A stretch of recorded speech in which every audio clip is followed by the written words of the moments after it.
Hello, and welcome to another episode of the William Branham Historical Research Podcast. I'm your host, John Collins, the author and founder of William Branham Historical Research at william-branham.org. And with me I have Steve Montgomery, the author of The Converging Apostasy and A Quick Outline of Hands-on Eschatology, A Matter of Timing and Agency. And together, we're examining the themes of apostasy in the New Apostolic Reformation and its history. Steve, it's good to be back and go through the the sacred purge. And this is something that I'm specifically interested in because, as you know, I've been working on my manuscript on the Christian identity to the New Apostolic Reformation, that history trail. And I'm getting into the themes of the sacred purge because, as you have already discussed, the sacred purge is deeply embedded to Christian identity, and they used that to weaponize a pseudo-religious purge of people of color in the United States. And so I'm really interested to get into this one because, you know, to the audience, it's not just you that are learning from Steve. As we talk, I'm picking up things too. Yeah, John, good to be back as always. I hope you don't mind, but previous to getting started on this, we're having to talk about comparing notes to the work that Dennis have done on her mouse. And yeah, it's kind of like pulling teeth when you get into this sacred purge thing, because it is painful but necessary. So for today, I was thinking about the idea of dehumanizing language that's used to set up the sacred purge. And so, for example, Jane Lead, 17th century prophet, who influenced the prophets of the Latter Rain movement in a very significant way. And then a big step sideways to the, I guess you'd call them their spiritual cousins in the esoteric world. That would be Helena Blavatsky in the 1880s, extremely influential to esoteric New Age thought. And in a way, even more influential is one of her disciples, Alice Bailey. So the teachings of Alice Bailey, people have rightly shown, kind of run parallel to a lot of the eschatology and the ideas of humans becoming somewhat like divine creatures, an overemphasis on angels and their interactions with people. This could all be found in Alice Bailey's writings, so it runs parallel with the Manifest Sons of God type teachings, which I've noticed some people are kind of getting aware of that, which is super.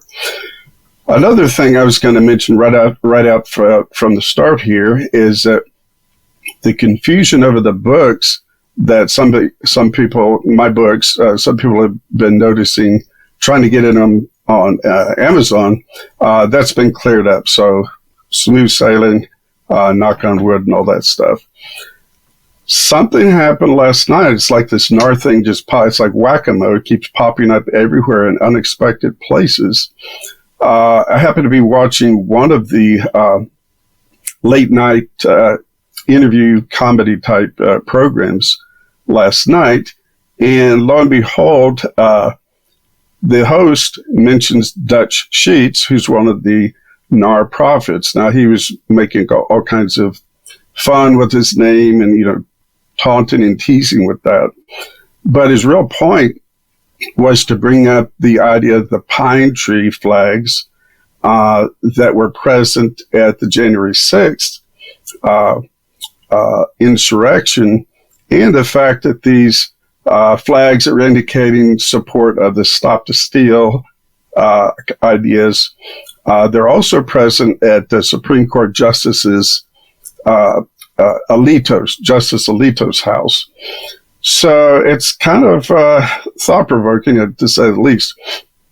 So when I talk about dehumanizing language, I would say like this, kind of like euphemisms. Terms like cleanse the earth, release the earth of all sin, eradicate the problems that we're facing.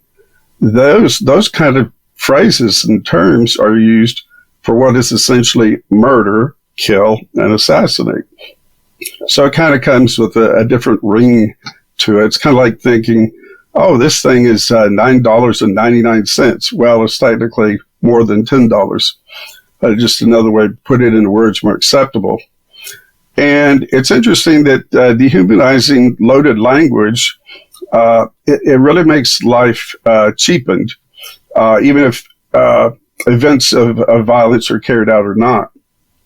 And so whether or not the wording used is meant to be positive, negative, or neutral, it still has a way of taking a simple fact of, the presence of a human being and putting their existence into language other than just saying, this is John Collins, this is Steve Montgomery. You have these reworded euphemistic comments that can either be positive, negative, or neutral. And this is, to say the least, but in current day America, it's very easy to find ample evidence of exclusionary, us and them, dehumanizing language. And it's very dangerous. I know, I'm a big fan of watching fiction and fantasy, etc., but I also like some dramas, and I can't remember the name of the movie, but there was a humanitarian aid that went into one of the Islamic countries, and they're showing the terrorist groups, the extremism, the stuff that makes Hollywood exciting, but then the humanitarian aid goes into a small village, and they see school children that are being raised where the themes in their schools are targeting other people who aren't of their mindset. And so they basically grow up with these dehumanizing effects, and what happens is it breeds terrorists. That was the theme of the movie. And it's not just a Hollywood fiction. That's actually going on in certain cases. That's why you have extremists. And for that reason, I think you've probably seen, I think you might have been the one that shared it with me, but there are groups who have labeled the NAR as the Christian Taliban. And I said that in one of my podcasts recently, and I got a lot of backlash. Like, you can't compare those two, but you really can. Whenever they're dehumanizing the people, they are setting up the framework to create terrorism. Because as soon as some child grows up under this theme, they're going to think like this, and there are bad actors in the world. I'll just say it like that. But I grew up with, interestingly, the dehumanization that was going on in the 50s and 60s, because I grew up on these recordings of William Branham from Latter Rain. And so I'm hypersensitive to it, because once you escape that and you recognize that language was what the domestic terrorists were doing in the 50s and 60s. That's what I grew up with in my head. And it's so out of place. Like, it didn't have context to me until I started to, examine what this was. And then I recognized it was the same thing, but it was done in the 50s and 60s. Now I take a step back and I look at the NAR. They are literally cloning the dehumanization language, the whole strategy, and they're doing it from what happened in Latter Rain, but it's very similar to these terroristic organizations overseas, and this is a very, very serious thing. You are really hitting the nail on the head, John. Matter of fact, when you're speaking, I had to jot down a couple of things. Speaking of the 50s and 60s, one of the seminal writings about brainwashing was done by Robert J. Lifton, about totalism and indoctrination techniques. And so he was using the model of prisoners of war in communist China, and what techniques were used to break them down and rebuild them as communists, essentially. So what he had to say about that really, really fits what we're talking about in the dehumanizing language. He had a phrase for it. I think he had something like 6 or 7 points at which brainwashing and dehumanization happen. He would have called this dispensing of existence, as if you don't exist. You're not good. You're not one of us. So you're not even human. So, yeah, that was a big deal to him. If anybody wants to check out his writings, they're very, very enlightening. Okay, so if we get to this kind of language with Jane Lead specifically, and of course you got to remember several key prophets of the latter rain essentially plagiarized her writings and got their eschatology from her, and from the precedents she set. So here's some of the language that she used. It can be negative, it can be positive, but it kind of takes human beings away from just humans. So she said that the elite, I'm not quoting her with the word elite, but that's essentially what they are. The elite are, quote, qualified souls, conquerors, children of the divine mysteries, magical children, a select number, the seed of God, and the anointed ones. So even with the NAR and Latter Rain, you can hear some of that same kind of language towards conquerors and the anointed ones and so on. Here's something that gets a little bit more dangerous and sets precedents for some issues that can lead to the sacred purge. Jane Lead would refer to your physical body as a mortal form, a chosen vessel, a prepared vessel, a bodily vehicle. And right there, she sounds really identical to Alice Bailey, who, of course, was writing a couple of hundred years later in the esoteric world. And so Lead also refers to bodies as corporalities. Interesting phrase, but she calls them our essential heavens, as if all the divine reaching out into the universe and gathering powers are brought into our heavens, not heaven where God or Christ is located. And she also referred to mortal bodies as walls, as something that can be penetrated, and she actually uses that word penetrated for the spiritual realm, which she associated with the great cloud of witnesses. She also called them spirits of light, which is sounding quite esoteric, almost like Aleister Crowley kind of talk. But she says that the spiritual realm can penetrate into our essential heavens and break away the walls, therefore being, quote, incorporated with the elite on earth. And one thing a lot of researchers miss is the fact that this is loaded language, pure, plain, and simple. In fact, another good resource, you can read Dr. Stephen Hassan's Combating Cult Mind Control. He has an entire chapter, or a few, that actually go through that. But what researchers miss is this. When you're indoctrinated in this framework, those keywords that they use, like the chosen ones, in the message sect and its splinter groups, they called it the elect, or the elect seed, because of the two seed theology. Whenever your mind is manipulated into the mindset that has that loaded language, there's also the opposite. So while you're thinking elect, that means there must also be a non-elect. So while you're an elect Christian, that means that there must be a non-elect Christian. In other words, you're better than they are. So it's very, very easy to miss if you weren't raised in this weird nonsense. But it is literally a strategy to pit you against other people, and many of those other people may also be Christian. That is very well said, John. Again, I'm jotting down notes. One is just a kind of a flippant little note here. Is my wife and I came across a spoof of Chinese karate fighting type movies.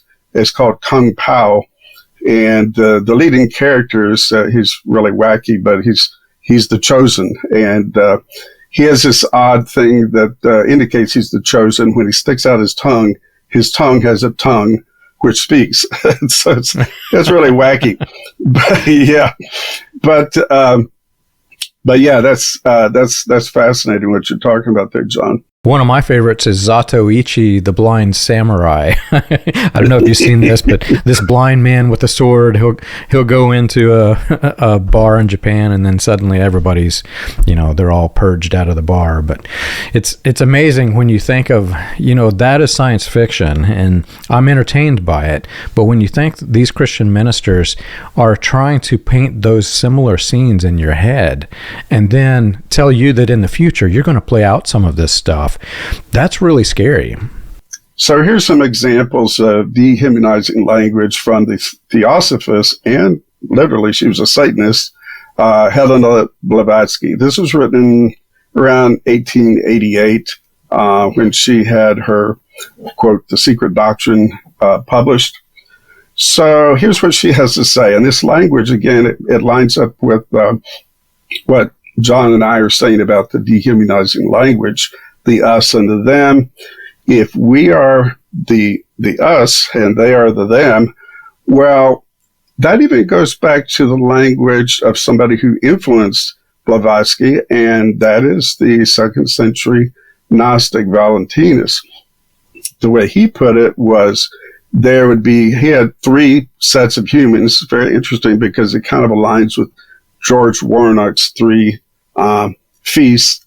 And so Valentinus said that the elect would be totally infused by their personal angel, and this would make them sinless and very godlike. There's a middle group that are, kind of on the way. They might make it, but they're not really the us. They're in the middle. And then there's the no-show, and they will be, I've got this from several scholars. I'm not interpreting what he said, but scholars will say that the lowest rank will be eliminated, destroyed, words like that, at the eschaton, meaning the end of time. So, we have something from Valentinus, which comes up all the way to Blavatsky, and then in different forms through the latter reign of the NAR. So here's what Blavatsky had to say. Reincarnation is natural selection's way of cherry-picking who stays and who goes. The key would be that natural selection part. It is therefore no surprise that, quote, less favored failures of nature will vanish from the human family. Yikes. She also has this to say. That's because, quote, no amount of training can raise such human specimens to the same intellectual level as the Aryans. Yes, she was one of those kind of folks. This is because the highest people now on earth are the Aryan white conquerors. So if anybody has any doubts whether the alt-right, Christian identity, white supremacist groups are sometimes very, very well aware of Blavatsky, they're essentially saying similar things.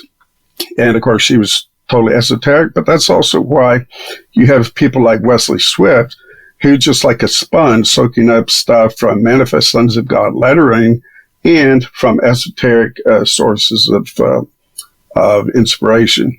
And she also has this to say, which is again quite alarming, in that this was pre-Nazi Germany, but a lot of her writings, a lot of little societies cropped up in Germany prior to the war and during the war. This is what she says. Nothing is ever destroyed utterly or finally, since the death of a man means but the dissolution of his temporary instruments or vestures. So your body is this temporary instrument or vesture. And, well, if it gets, taken out sometime, like somebody kills it, no big deal. We've got reincarnation to make you feel better. And also the fact that this is a temporary instrument. You mentioned Valentinus. The Valentinians, I want to hone in on something a little bit further. They tied this belief of the 3 types of people to salvation. And it was tied directly because they were trying to make the leap between the human psyche and salvation, and because they were worshiping the Sophia, the goddess of wisdom. They wanted to associate the psyche with the wisdom. So if you were wise, you were a believer, you were saved. If you were on the fence, then you might be, but we really can't say what you are, and therefore you're a lesser being. And then those who did not believe in your way, that was the cast out. Well, in latter reign, it was the same exact framework. They would say there are 3 types of believers: a believer, a make-believer, and an unbeliever. And what they were talking about was the Sophia of the latter reign. You believed in this faith healing thing that they were selling you, and if you believed that, you had the secret knowledge, you had the Sophia. So that entire framework went through latter reign, and we see in the NAR, they're just simply carrying the same exact thing forward. Yeah, and And one of the reasons folks will really hone in on the influence of George Warnick's The Feast of Tabernacles. If you go to folks like John Robert Stevens, he pretty much credits his introduction to Latter-Rain doctrine to that writing of George Warnick. But yeah, it also has a parallel not only with Valentinus, but in Alice Bailey's set of initiations, and she's got a whole bunch. It's too complicated to describe them all. But essentially, the third initiation, in her wording, brings on divinity, where you're in tune with the world's soul, and you have a higher connection with your innate psychic abilities, and so on. So yeah, it kind of runs parallel with the Latter Rain Manifest Sons of God stuff that was inspired largely due to. And that brings up something. I can stop myself in mid stride there. Bill Mackenstadt found out through personal interviews that George Warnick completely thought that Jane Leeds' prophecies were, quote, of God, because Warnick really doesn't mention that in his writings. Bill Britton does. J. Preston Eby does. George Houghton does, the leader of the Latter Rain at that time, and also Royal Cronquist, who, interestingly, was John Robert Stevens' right-hand man, and he kind of broke with John, I think, essentially over money issues, which, again, it just shows the priorities where these guys' heads are at. But yeah, moving right into Blavatsky, she started the Theosophical Society and was basically a Satanist. It's interesting to see something, a lot of people downplay this, and you get kind of a mixed bag of information. They'll say Blavatsky, oh no, she's totally into the spiritual realm, had no influence or interest in politics, the, quote, taking dominion aspect of all this kind of business we're talking about.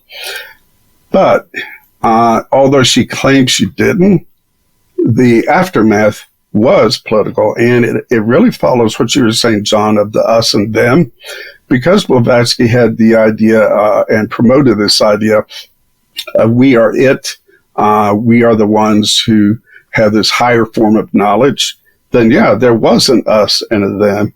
So if anybody was related to that concept and happened to be politically involved, then ideas like the Sacred Purge or taking dominion, of course, Blavatsky doesn't use those words, but same concepts, they come into play.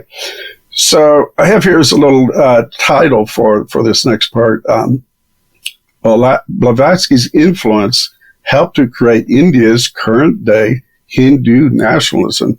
So we talk about Christian nationalism and some of the dangers of that here in the United States. Well, India is currently going through that kind of stuff. So I found this article called Theosophy as a Political Movement. Again, not what a lot of people registers Theosophy as having that connection. So in the article, it says that Blavatsky provided Indian nationalists with an ideology of a paradise free from the spiritual and social problems of modernity. That sounds to me very much like the esoteric fascist and advisor to Vladimir Putin, whose name is Alexander Dugin. Dugin influenced a lot of the alt-right people. Steve Bannon has referenced him. So he's really got some dark stuff up his sleeve, but he's got the same concept of we're doing away with modernity and moving into this paradise, this lost golden age. So the author of this article also says the golden age had come to an end as a result of disruptive effects of foreign rule. So now Indians need to revive their culture, purging it, and therefore liberating themselves. Interesting language. So here's another angle to that from a different author. And this article is called How Hindu Supremacists Are Tearing India Apart. Now, we're not talking about too long ago. This was written in 2020. And in this article, it says, because of Blavatsky's influence, Indian politics is being constructed entirely around the premise of exclusion, of deciding who can and who can't be a true Indian. What's really interesting when you think about this in terms of the United States, I have friends who are in what I would consider Christian nationalism, and oddly, they wouldn't consider themselves in that. But those very same people would see the Hindu nationalist or Islamic nationalist, any of the other countries, they would see the dangers in it, and they're very open to point this out, right? Not realizing that they're doing the exact same things, but that's because of the manipulation and the religious aspects of this.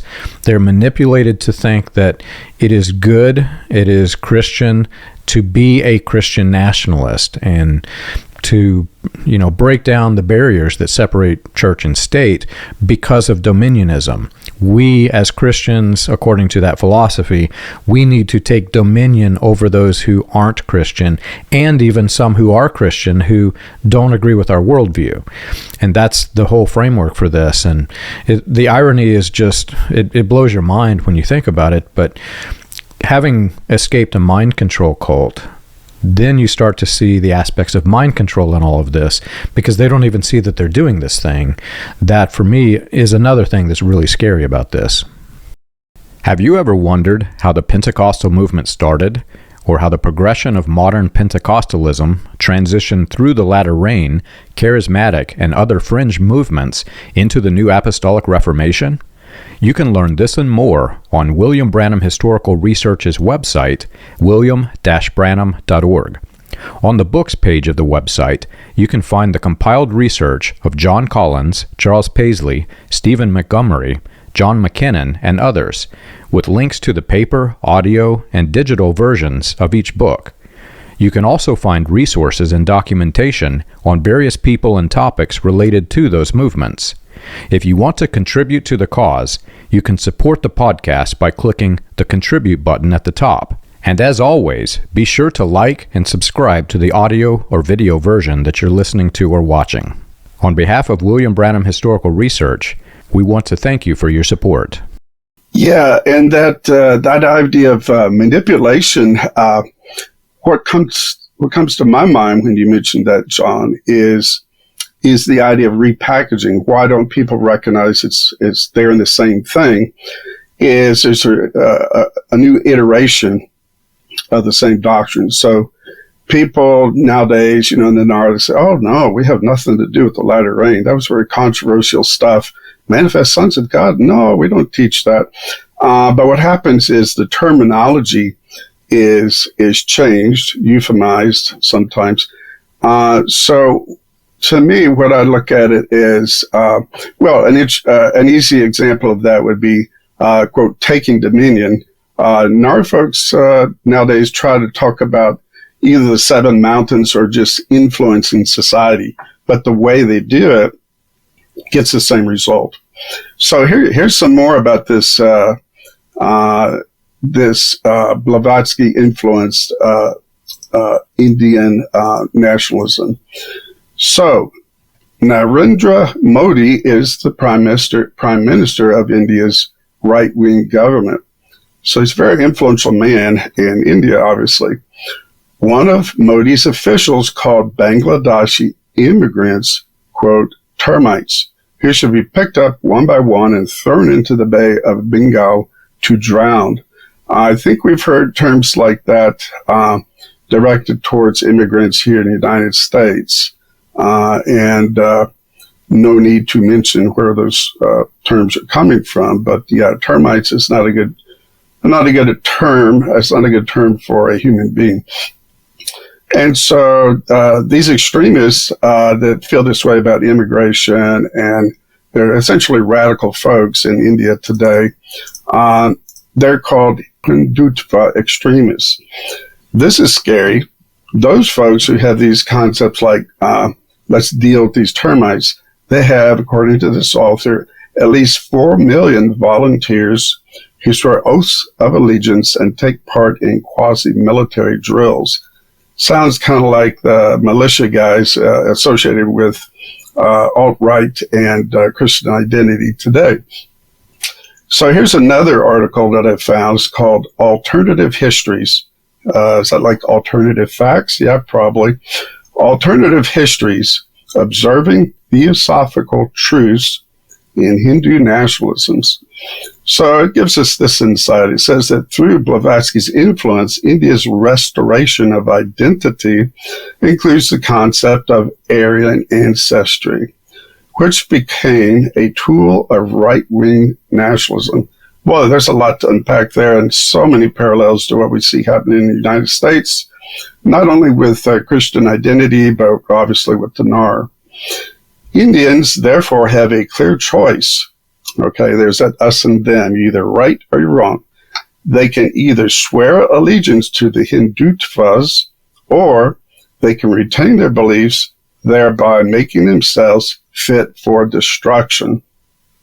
Now, if you talk about euphemisms or toned down, loaded language, destruction doesn't mean they will have their heads chopped off or they will be shot. I mean, it could mean that, but it doesn't state that. But that's where folks that are really interested in implementing this so-called sacred purge have a way of taking words like that and defining them more explicitly and more dangerously. There's a name here I think you've run into, John, that really influenced a lot of the Christian identity folks. So it's pretty much no surprise that Hindutva ideas were supported by the Blavatsky-inspired esoteric fascist and Hitler enthusiast Savitri Devi, who is praised by the alt-right and by Christian identity advocates. I think it's in our Weaponized Religion series on the podcast, we actually talk about how British Israelism made its way into India. And you see all of the fruits of what has developed from this. And the irony is, it's just astounding, because when you think of what developed in the United States and how that went into the race wars of the 60s, well, when you picture that happening in other countries too, under the same foundation, it blows your mind, especially people in India have dark skin. But that just goes to prove it's not so much about the skin color. This is a means to manipulate people into an ideology that puts them against other humans. And the whole framework of this is it's really scary stuff. It's awful. But you're mentioning the Nazis. That's another thing that just boggles your mind when you think of what Hitler did and you think of how he weaponized some of the themes that we're talking about in this podcast and in the Weaponized podcast. The Nazis were using the same exact framework to create genocide for the Jews. Well, imagine that's coming through the latter rain. Some of those same exact themes. Now, they didn't create a genocide. They didn't purge people, but they planted the notion in somebody's head that there is an us and there is a them, and we're better than them. This could have actually developed to that had certain people in the Latter Rain movement not died. Yeah, and one of the guys that really comes to mind there, actually a couple of guys, the chief apostle of the Latter Rain, George Houghton, who I had correspondence with him. We talked on the phone sometime. He was getting pretty old by the time I got a hold of him. And then we corresponded by letters, no emails in those days. He says things that really, really lend themselves to British Israelism. And also, if you go to Roel Cronquist and to J. Preston Eby, who were very, very much influenced by Jane Lead, they say things, we might have mentioned this before, John, but they talk about pre-Adamic man, and that the teachings of the manifest sons of God and the sonship message, so-called, support this idea. And Tyche Crisp is another one who actually is one of those who he has New Age thought and sonship, latter-rain thought running side by side, and he's aware of it. And he talks about George Haught and Bill Britton as being these great men of God.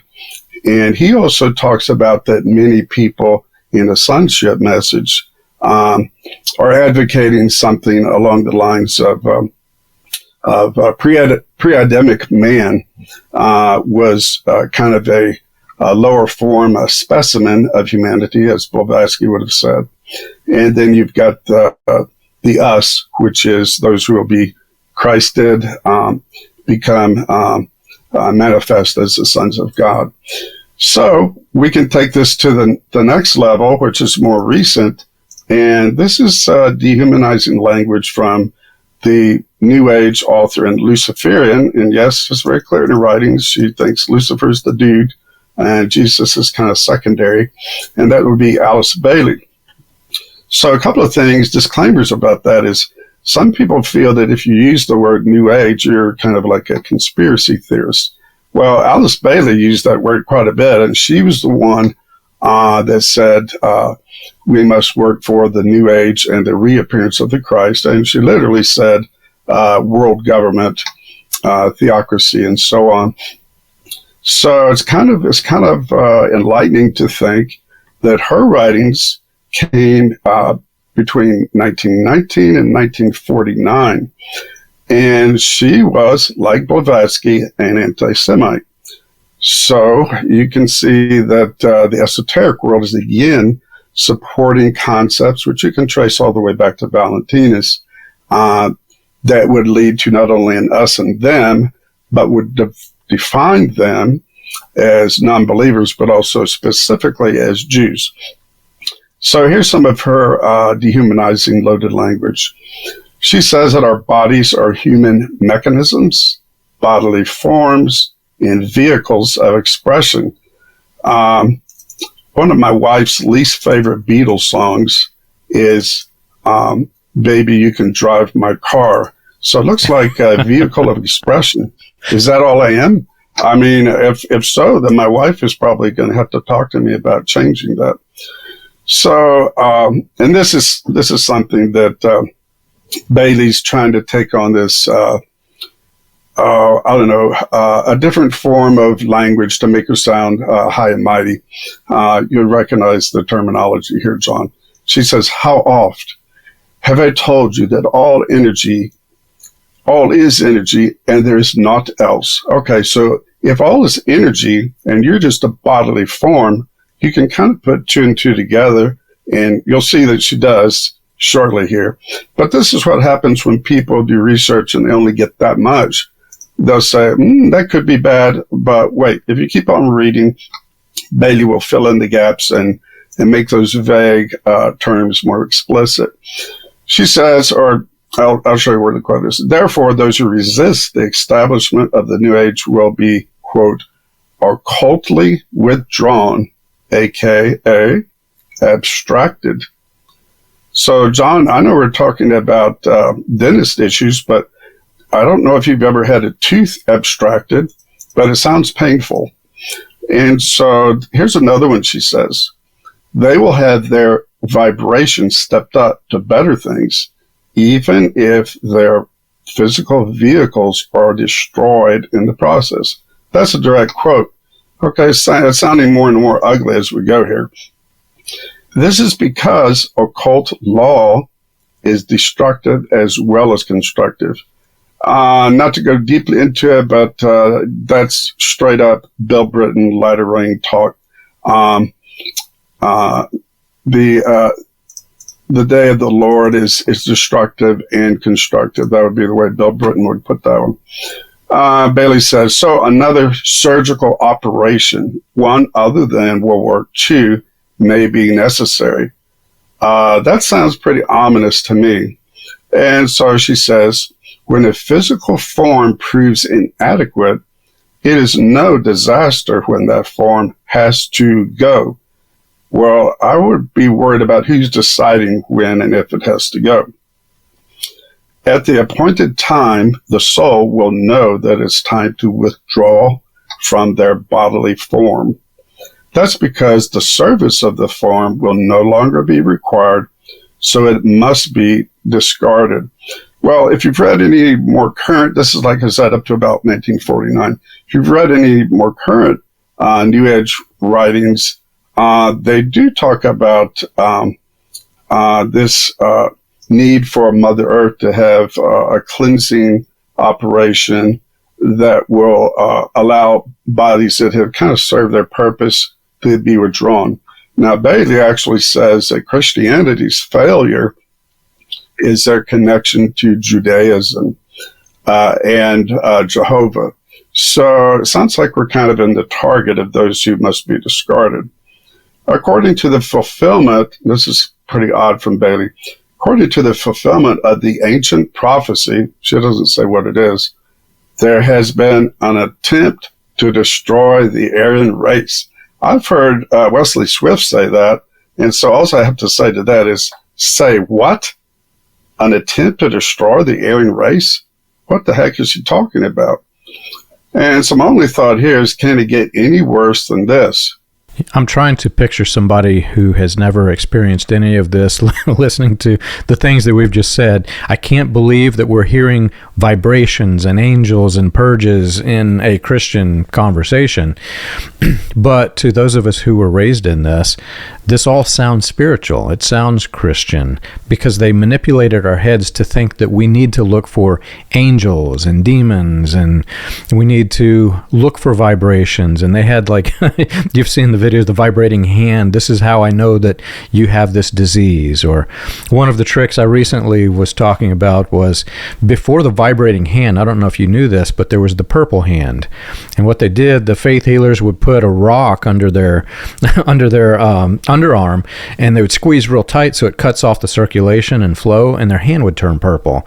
And I say, look, I have a purple hand, so therefore I can heal you. And all of this stuff has nothing to do with Christianity, but we're manipulated into thinking that it does. And we're looking for these, it goes beyond esotericism. These are demonic things that we're talking about, but they have taken the very demonic forces of the ancient world, and they're trying to package it together with Christianity, where it sounds like a new thing. It's a new wisdom. It's a new Sophia, and only the elect have it. You have to be of that mindset, and then by default, the non-elect do not have it. They don't understand our angels and demons and vibrations and weird stuff, and therefore we're going to be the ones to purge them from the earth. Yeah, so true.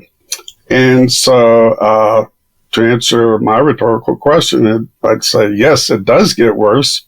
Hard to believe, but Bailey's two most seminal works really began right as the latter rain was beginning. So, hey, I haven't made direct connections between that, but it's kind of ironic, kind of interesting.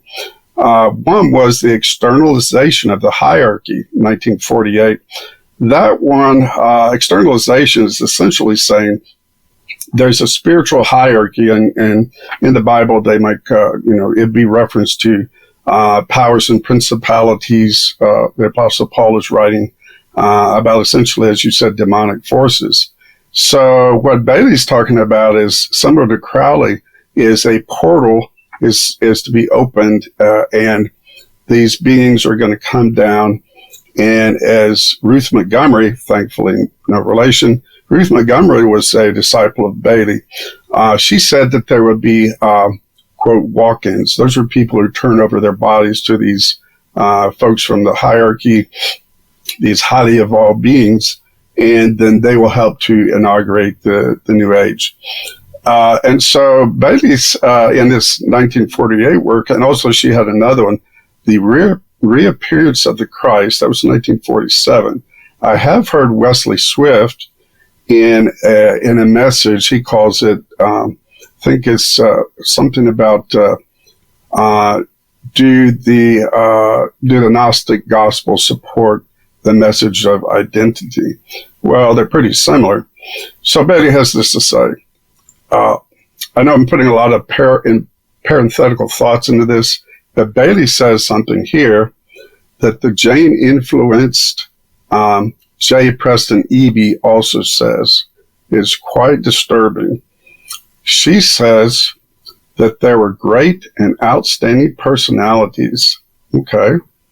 What do you mean, like Einstein, Frederick Douglass, maybe George Washington? Those would be outstanding personalities. No, her list is a bit different. She includes the great men who inspired the French Revolution.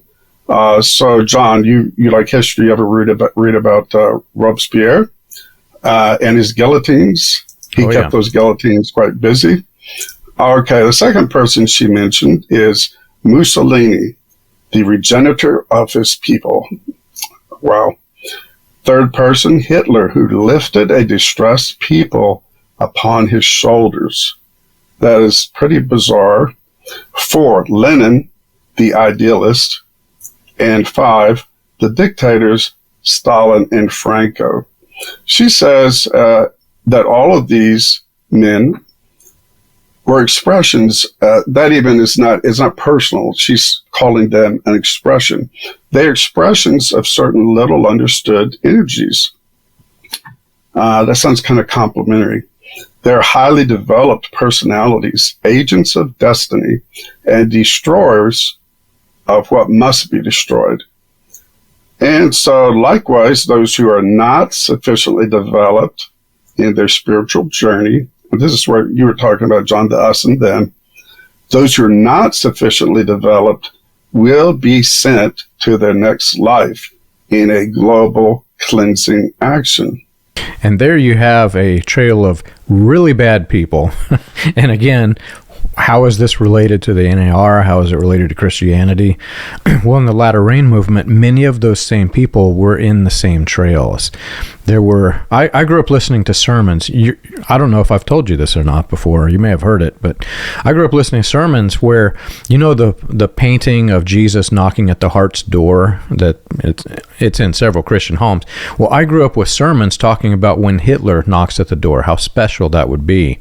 That was in Latter Rain. That's something that there were sermons talking about how wonderful it would be if Hitler knocked at our door. We would just raise up to go greet him. It would be so wonderful.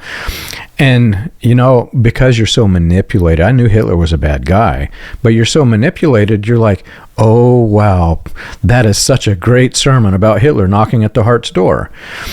But what this thing has done, it has taken very, very bad people and bad ideologies, but it's built upon those bad ideologies and called it Christianity. And so there are elements from what Hitler did to bring the people under mind control that they have to use in these cults, because that's how you manipulate people. And Hitler showed that you can manipulate an entire country of people. So let's use his ideas, and they'll take his ideas and they'll run with them, and they'll pick from all of these other people. Well, New Age people are doing it, spiritualists are doing it.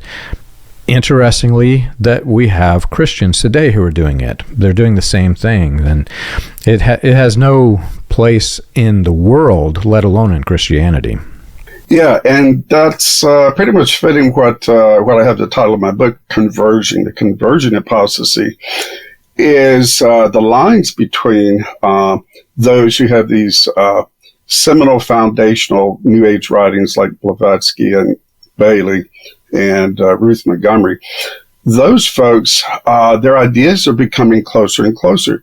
So I would say if anybody's interested in that, they could check out the CRISP, CRISP.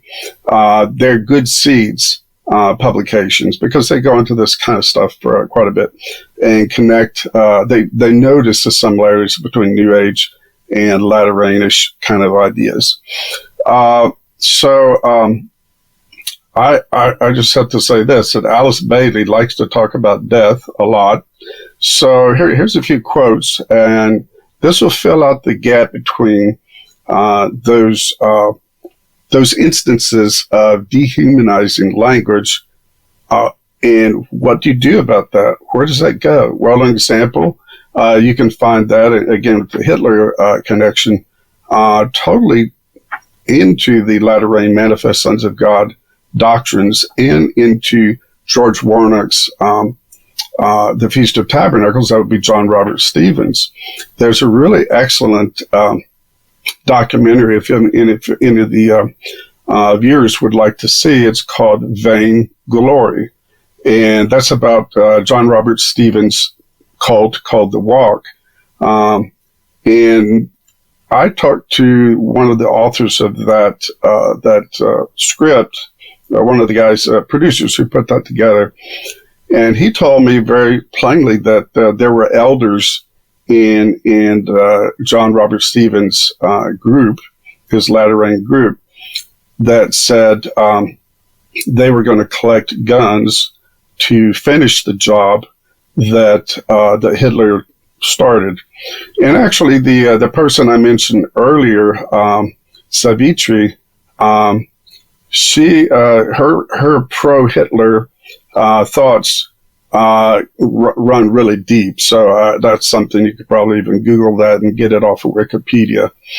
But here's some final thoughts, John, about Alice Bailey's terminology, how she treats words and loads language. She says, death is not a disaster to be feared, since the work of the destroyer is not really cruel or undesirable. This means that certain methods of release and modes of abstraction, such as soul withdrawal and the process of a liberation and release, will be applied to death and dying.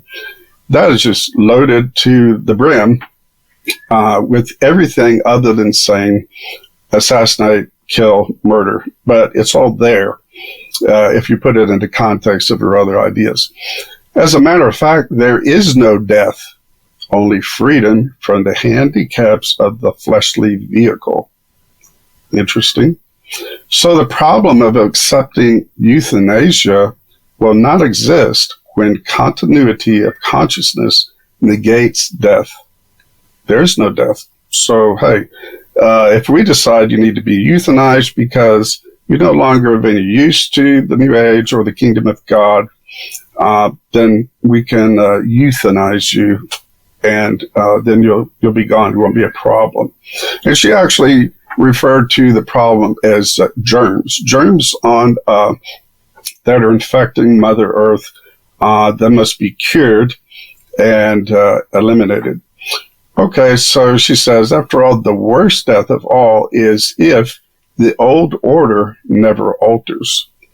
Therefore, death can be easily grasped by the esotericists as the birth pangs of the new order. How does this new order compare? This is me speaking. How does it compare with the kingdom to be ushered in by the prophets of the NAR? It's just so messed up. It's like if you took the George Orwell's book, 1984, and then used that as a framework for creating a religion. That's how it compares to the NAR. These groups they've taken something that is such a wrong idea, not even by just simply Christian standards, but by human standards. This is wrong. This is not the way to be, especially for Christians. But they've taken the things that the whole world, even atheists, know that this is wrong, but they're packaging it as Christianity. And the fact that they can manipulate minds into thinking that this thing that they have gotten from these very, very bad sources is actually of God just boggles your mind. Yeah, and the thing about Alice Bailey, I mean, there's several labels. You can give her like a New Age author, whatever. She referred to herself as a Christian esotericist. And there's really not much different in what she means by esotericist and what Latter-day Manifest Sons of God NAR folks would call prophet.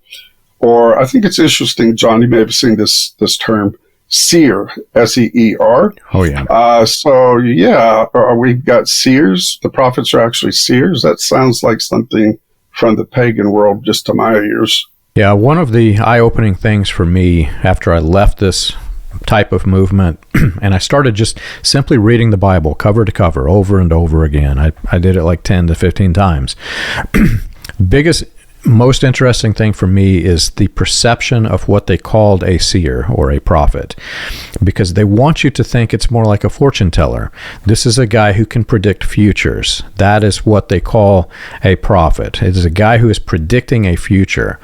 But if you go back and you look at the Old Testament prophets, there was the Mosaic law, and in the law, there were provisions for blessings and provisions for curses. And then if you follow the trail through the book of Kings, you're going to find that a good king rose into power and he fell into idolatry, and therefore the curse was coming. And so it wasn't so much that they were predicting a future, it was that they were telling why there was a consequence. And sometimes there would be a blessing that would come, and here is the reason for your blessing. So it's not that it was this crystal ball person that you could go to and you could say, hey, I want to know who is the next president, like these NAR prophets are doing. This was literally a voice speaking to God about something that you did to either correct you and turn you to the right path, or to give you a blessing because you were going on the right path. And realizing that, for me, made me understand that this whole movement wasn't Christianity. But anyway, there's so much more we could do, Steve. We've got to cut it off, and we'll get back together next time and go through it. So if you've enjoyed our show and you want more information, you can check us out on the web. You can find us at william-branham.org. For more information about the dark side of latter rain, read Weaponized Religion, From Latter Rain to Colonia Dignidad, available on Amazon, Kindle, and Audible.